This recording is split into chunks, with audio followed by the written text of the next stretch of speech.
So probably most of the people have been searching out how to take a screenshot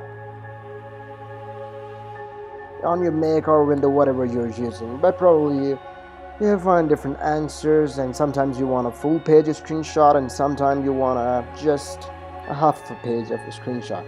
So what you do,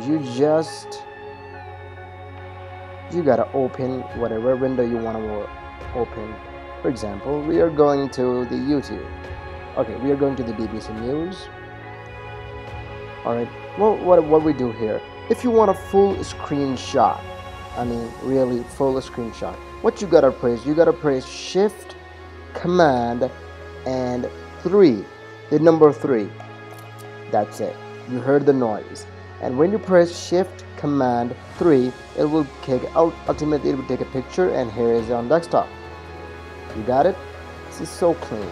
And in other sense, if you want just piece of something, for example, you just like this part of the picture, you don't want the whole page to be a screenshot. What you do, you just press the same buttons, Shift, Command, but this time not 3 but 4. So what is the rule? Shift, Command, 4 for half. You will get something like this, and you just select the area you want, and there you go. We got it. We got this. This is so simple for the MacBook users, so don't worry. This is so simple, and that's it. So please don't forget to subscribe for more.